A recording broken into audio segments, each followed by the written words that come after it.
Before we start, I want you to hit that red subscribe button so that you never miss out on any of our videos. Hey guys, what's up? Welcome back to Usher Business.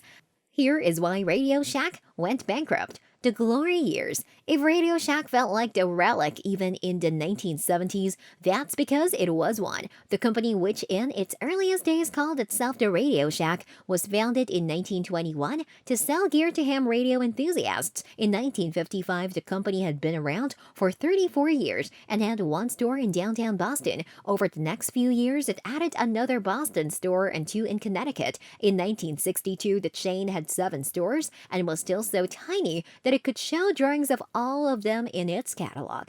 Despite the expansion, or possibly because of it, Radio Shack was struggling. In fact, it was on the verge of bankruptcy.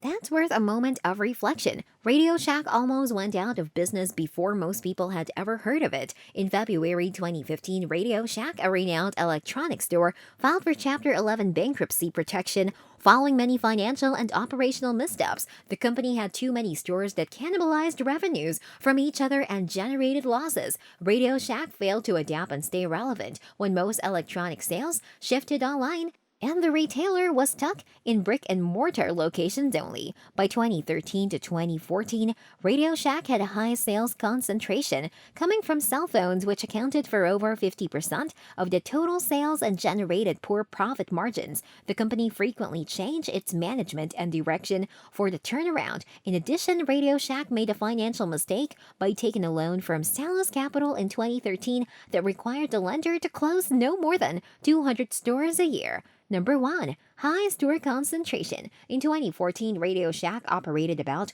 4,300 stores in North America. However, there were many stores that were located too close to each other. For example, there were 25 stores near Sacramento, California, located within a 25-mile radius, and 7 stores within 5 miles around Brooklyn, New Jersey. With so many stores within close proximity to each other, Radio Shack experienced a significant drop in profitability and inventory problems as the store traffic dried up. It became very costly to maintain so many stores with sometimes insufficient inventory in one area.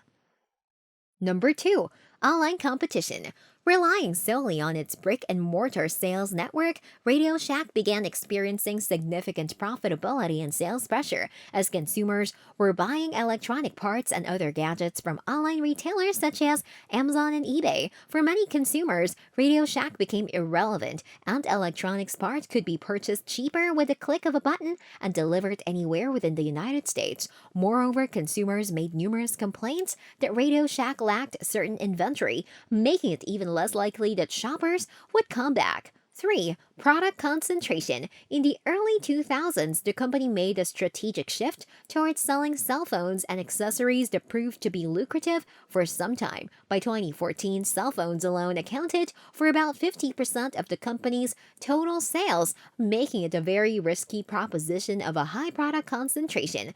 Things began changing rapidly after the introduction of the iPhone in 2007, as the sales channels for cell phones began shifting towards buying phones through wireless operators. Many carriers substantially reduced payments to Radio Shack and similar resellers to mitigate the rising cost of subsidizing iPhones. As a result, Radio Shack's profit margins and sales deteriorated significantly, precipitating the company's bankruptcy.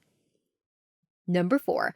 Management problems. The constantly changing management did not help the company efforts to turn itself around. From 2005 to 2014, the company changed its chief executive officers 7 times. Joseph Magnacca joined Radio Shack in 2013 as its CEO to speed up the turnaround. The company set a goal of restoring profitability by 2015 with a significant store and product revamps, changes in compensation structure, and aggressive marketing campaigns. However, as Magnacca's efforts started rolling out, the results got worse due to rising costs, constantly shifting management orders on short notice, and confusing commission structures. The workers' morale and the company's profits slipped even further.